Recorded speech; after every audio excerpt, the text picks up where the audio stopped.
La nueva generación del Megane llegará en marzo de 2022, pero mientras tanto, esta quinta iteración del popular compacto francés se puede adquirir todavía con motores de gasolina, diésel y una versión híbrida enchufable.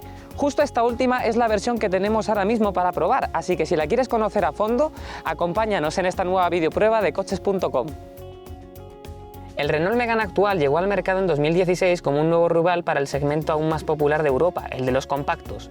Las tres generaciones previas lo hicieron muy bien y esta tampoco parece estar decepcionando a pesar del auge del segmento SUV. Bueno, en verdad eso ha derivado en que la versión que lo sustituirá contará con un aspecto más robusto, justo como las tendencias mandan. Volviendo a nuestro protagonista, cabe decir que la única forma en la que podías comprar un Renault Megane híbrido enchufable era en su carrocería familiar, y no antes del restyling, cuando llegó en septiembre del año pasado. Sin embargo, desde marzo, Renault nos propone esta carrocería compacta, que seguramente sea la más popular. Entonces, ¿cumple con todas las credenciales para ser un superventas o ser un duro competidor de los híbridos enchufables? Lo veremos a continuación. Porque eso no quiere decir que este vaya a ser el último superventas de la gama, ya que, como casi cualquier híbrido enchufable, el precio de partida no es el más atractivo. Estamos hablando de 31.960 euros, que pueden irse hasta los casi 35.000 euros que cuesta la unidad que visualizas en pantalla. Algunos de sus detalles los valen, mientras que otros pueden no ser del agrado para todos los públicos. Entonces, ¿es un producto que merece la pena? Bueno, eso es lo que vamos a intentar averiguar. Como decíamos, esta generación del Megane ya está dando sus últimos coletazos antes de que llegue el nuevo modelo en su versión completamente eléctrica. Sin embargo, míralo bien, a pesar de que se actualizó el año pasado, prácticamente se define igual que cuando lo vimos en el Salón de Frankfurt de 2015, en septiembre. Renault lo que ha hecho ha sido darle una sutil capa de maquillaje para hacerlo aún más atractivo. ¿Dónde encontramos esos pequeños detalles? Pues por ejemplo en la parrilla delantera, donde tenemos un patrón horizontal diamantado que gana protagonismo. Además, se une con una nueva firma LED que queda mucho más definida.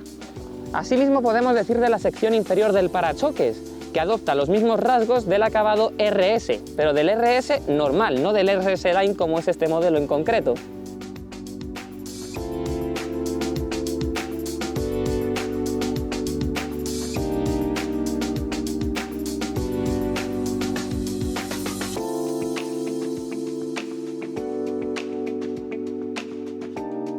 Pasando al interior del Renault Megane híbrido enchufable, pues encontramos unas superficies y un diseño que es prácticamente igual al del modelo saliente.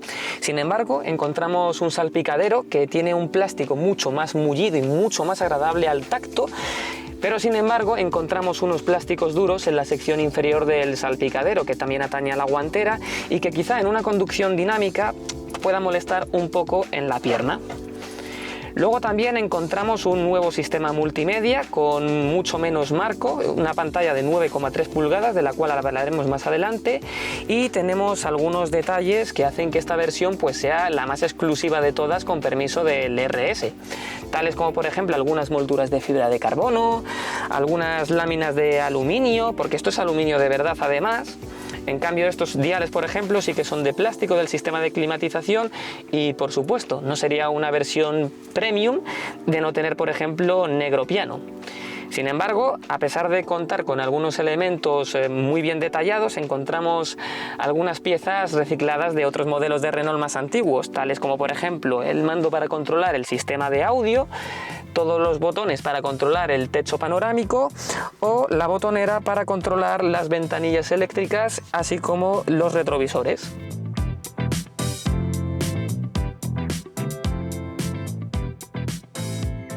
Esta pantalla de 9,3 pulgadas acoge el último sistema operativo de la marca francesa, conocido como EasyLink. Esta incluye una nueva interfaz que, aunque es más fluida que el modelo al que precede, todavía no consigue acercarse a las últimas lanzadas por sus competidores. En ella se pueden personalizar múltiples pantallas con distintos widgets, como una pantalla dedicada a la navegación que se comparte con el sistema de audio y el enlace al teléfono móvil, u otra dedicada a las funciones de la gestión de energía y la climatización, así como otras para distintas funciones del viaje o el tiempo.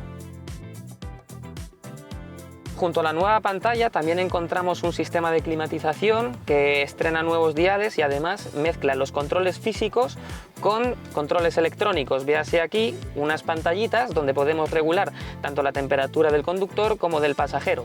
Lamentablemente, para dirigir el aire, es decir, si lo queremos que salga por el parabrisas hacia los pies o hacia nuestra cara, eso lo tendremos que regular a través de la pantalla. Luego también encontramos algunos detalles premium, como puede ser esta funda de cuero que tiene un bordado en color rojo y blanco.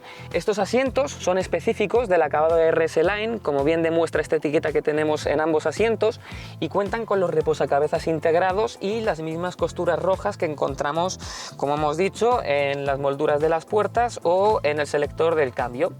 Estos asientos la verdad es que recogen bastante bien y son muy cómodos, con el reposacabezas integrado además.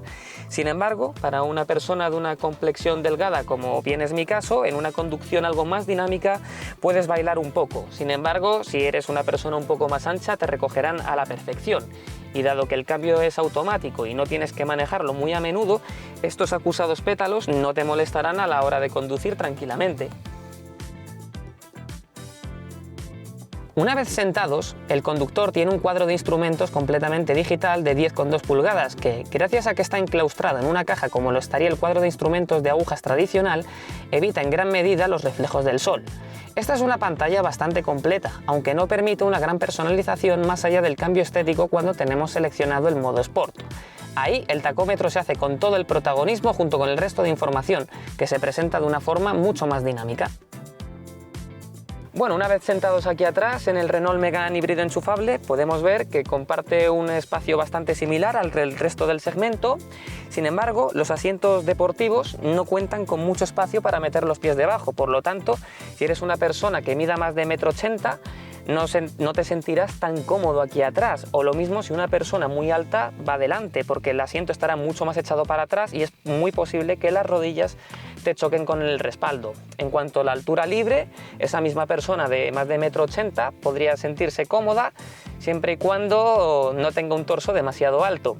Además, en cuanto al mullido de los asientos y el respaldo, en este caso es más duro de lo que encontramos en los asientos delanteros, pero por fortuna contamos con una altura un poquito más elevada y una distancia bastante decente en la línea de cintura, por la que no nos podemos sentir agobiados como en otros modelos donde el diseño prepondera que la cintura vaya en sentido ascendente desde la parte frontal hasta la parte trasera, así que en ningún momento te sentirás agobiado. También los pasajeros traseros podrán disfrutar de algunas pequeñas comodidades y concesiones, como una pareja de salidas de aire individuales, 2 puertos USB de carga o una toma de 12 voltios. En general, el interior del Megane está bastante bien rematado. Vale que tiene algunos detalles que todavía no son tan agradables al tacto, pero en otros muchos puntos ha mejorado enormemente. ¿Qué podemos echar en falta quizá? Pues a lo mejor una superficie de carga inalámbrica que no tenemos, o algunos pequeños detalles de ajustes, como por ejemplo bien puede ser el techo, que es muy blandito. Luego, en cuanto a espacio, adelante, como en casi todos los coches de este segmento, se va bastante cómodo. Sin embargo, atrás, a pesar de que vas en una posición más elevada, no es cómodo para 3 personas y el espacio para las piernas es bastante limitado siempre y cuando las personas que vayan delante no sean demasiado altas.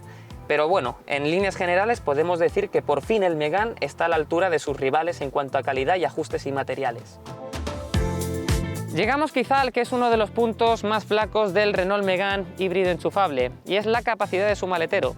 Debido a que tiene que integrar justo aquí bajo el piso la batería y parte del cableado eléctrico, dispone de 123 litros menos que cualquiera de las otras versiones de combustión interna con esta carrocería.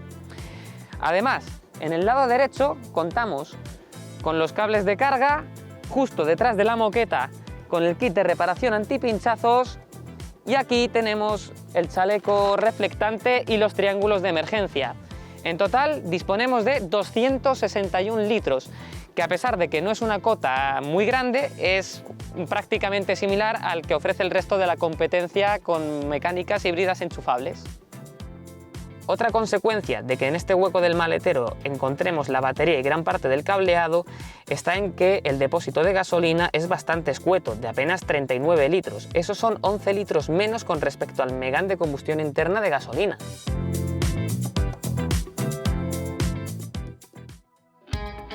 Bajo la esbelta carrocería del Renault Megane E-Tech híbrido enchufable nos encontramos con un sistema motriz que está compuesto por 3 motores. La unidad principal queda conformada por un bloque de 4 cilindros y 1,6 litros que funciona según Renault ligeramente en ciclo Atkinson. Junto a este motor de gasolina contamos con un motor eléctrico de 67 caballos y otro de 34 caballos. La potencia conjunta del sistema es de 160 caballos y 280 Nm que van dirigidos directamente a las ruedas delanteras.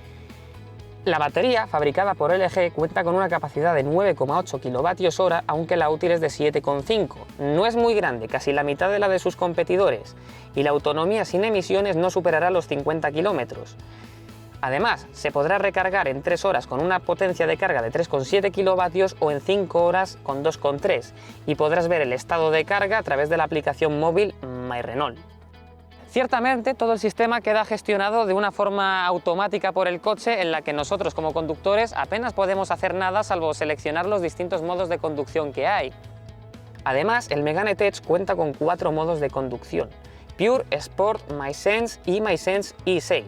El primero de ellos prioriza el uso de energía eléctrica. Con él se pueden cubrir más de 40 km con la batería cargada y circular hasta una velocidad máxima de 145 km/h. En el modo MySense mantiene la batería hasta un 5%, como diríamos habitualmente hasta la última rayita. Con el modo MySense eSafe, la batería mantiene su carga entre el 40 y el 50% de capacidad. En condiciones normales, el coche siempre mantendrá una batería en torno a un 5% para darnos ese apoyo eléctrico extra en el momento que solicitemos una demanda de potencia puntual. Sin embargo, si circulamos a una velocidad constante elevada, pongamos por ejemplo más de 130 de aguja, o si estamos todo el rato acelerando, frenando de golpe, entonces, aunque quede ese 5% de energía eléctrica, llega un momento en el que la perderemos. Entonces nos encontramos con un vehículo que se mueve con tan solo 92 caballos de potencia para más de 1,5 toneladas de peso, lo que redunda en unas prestaciones un poquito más lentas. Y por último contamos con el modo Sport, que prioriza las máximas prestaciones y una conducción más reactiva. Con él el 0 a 100 lo cubre en 6,7 segundos, aunque se puede ir hasta los 18 con el modo Pure, que prioriza el motor eléctrico.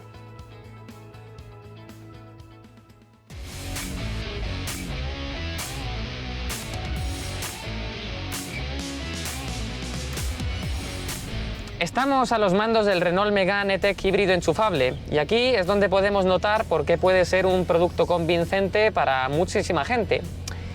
En este caso concreto, dado que es el acabado RS Line, contamos con algunos detalles específicos que lo diferencian respecto a los demás modelos del Megane Berlina, tales como unas llantas de 17 pulgadas, una suspensión más firme y una dirección con una puesta a punto un tanto más directa y un tanto más dura, aunque de ahí a decir que es deportivo hay un trecho.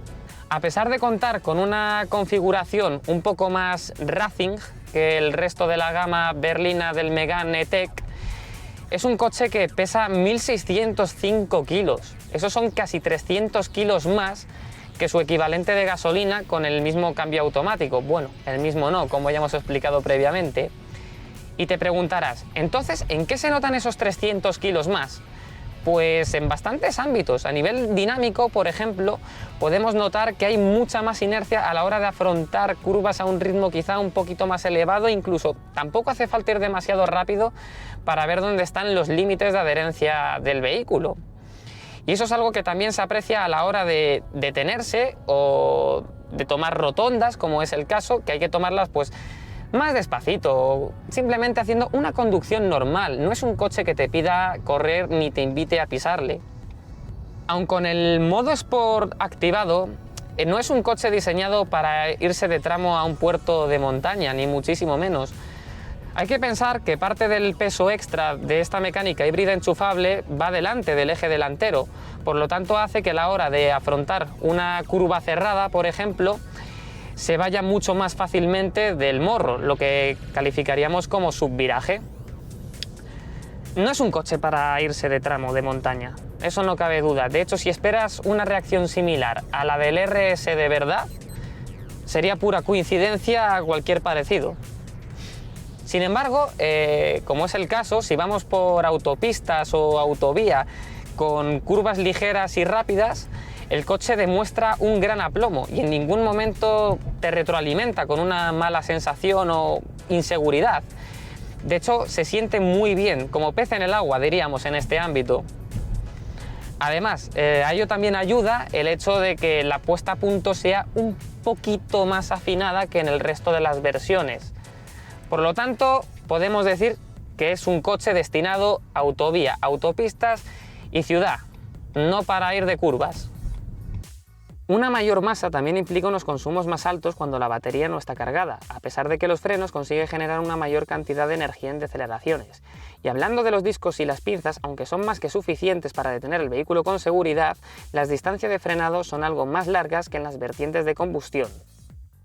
Si nuestra intención es circular sin ningún tipo de pretensión deportiva, que es lo que pide este Megane, entonces este coche es cojonudo. Por ejemplo, en la ciudad, ¿cuándo circulamos a más de 100 por hora? En ningún momento. ¿Cuándo pisamos el pedal del acelerador a fondo? Prácticamente en ningún momento tampoco. Es en la salida de los semáforos, en cruces, donde el motor eléctrico da todo su apoyo y, por ejemplo, en la aceleración de 0 a 50, este coche lo hace en unos 3 segundos y medio, casi 4 segundos, lo cual no es una cifra destacable, pero sí suficiente para moverse con solvencia dentro del territorio urbano.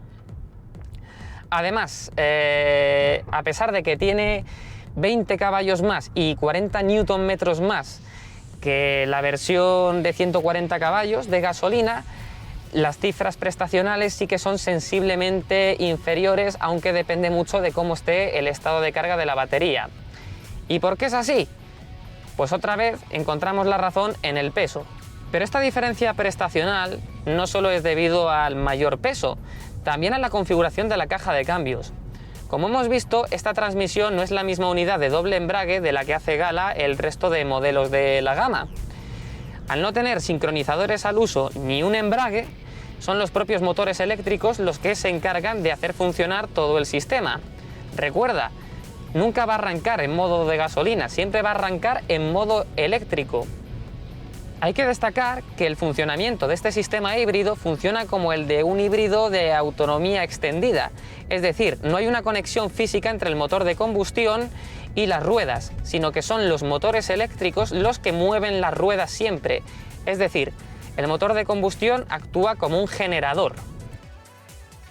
La transición entre las marchas es algo que podemos notar cuando aceleramos con algo de ímpetu, aunque no percibiremos las 15 posibilidades de engranajes equivalentes en su relación de giro como dice Renault. Es de funcionamiento suave y el piloto puede elegir entre dos niveles de retención a través del selector del cambio. Además, para pasar de la posición B a la D no hay que pulsar la tecla de la palanca. Ahora hablemos de consumos. El Megane híbrido enchufable en ningún momento es un coche que podríamos calificar como excesivamente sediento. Gasta un poquito menos que la versión de gasolina equivalente y un poquito más que la versión diésel equivalente. En nuestra prueba ya hemos recorrido algo más de 700 kilómetros y desafortunadamente nunca hemos tenido la oportunidad de llenar la batería al completo, como máximo hasta un 80%. En este caso, la autonomía eléctrica junto con el depósito de combustible, que es de unos míseros 39 litros, casi lo mismo que en un segmento A, nos dará una autonomía que vamos, si llegamos a los 300 kilómetros podemos darnos con un canto en los dientes. Sin embargo, si hacemos una conducción de pocos kilómetros diarios y podemos cargar el coche a menudo, la autonomía podrá ser bastante mayor. Piensa que con la batería al 100%, podremos rodar sin generar ninguna emisión, es decir, en modo 100% eléctrico durante un mínimo de 50 kilómetros, que incluso se puede estirar alguno más si la conducción es exclusivamente urbana. Renault cifra una autonomía homologada de en torno a 1,8 litros a los 100 kilómetros. ¿Es posible llegar a esa cifra? Bueno, con el motor eléctrico completamente cargado, sí. ¿En condiciones normales? No será así. Nos moveremos en un consumo de en torno a los 6 litros a los 100. En nuestros 700 kilómetros de prueba llevamos un consumo medio de 6,2 litros de gasolina y de 10,5 kilovatios de energía eléctrica. ¿Son cifras malas? No, ni muchísimo menos. Pero también hay que decir que parte de esta conducción la hemos hecho en autovía, que es donde quizá más pierda este modelo. Con estos consumos nos planteamos una pregunta obvia. Entonces, ¿merece la pena este modelo frente a una versión equivalente de combustión interna? Como todo, depende. Depende de si haces una conducción urbana, depende de si haces mucha circulación por carretera, depende de los kilómetros que hagas, depende incluso de tu misma forma de conducir. Porque este coche, si lo tratas bien, si lo tratas con suavidad, si mantienes las baterías en un estado de carga óptimo, realmente los consumos son muy bajos. En caso contrario, apenas notarás la diferencia con respecto a la versión de gasolina. Además, ¿por qué se siente también como pez en el agua en la ciudad? A diferencia de autovía, donde llevamos una velocidad constante, en la ciudad aceleramos más y frenamos más. Es ahí donde está la clave, porque estos frenos, como cualquier otro híbrido enchufable, se encargan de recuperar la energía que de otra forma se perdería en forma de calor. Entonces, con eso ayudamos a recargar la batería hasta una potencia máxima de 6,7 kilovatios, que con conocimiento de causa casi podría decir que es más fácil cargarla así que yendo a una estación de carga de 3,7 kilovatios. En pocas palabras, podemos decir que el sistema híbrido del Renault Megane E-Tech funciona bastante bien y es muy inteligente. Todo queda a buen recaudo, la verdad, y el motor térmico y los motores eléctricos casan a la perfección. Nosotros, como conductores, tan solo podemos seleccionar los distintos modos de conducción en función de si queremos preservar la energía eléctrica o el depósito de gasolina. De cualquier forma, usemos como usemos el coche, como hemos dicho, la autonomía no es demasiado extendida. Por tanto, tendremos que recargar a menudo las baterías o acercarnos con cierta frecuencia a las gasolineras.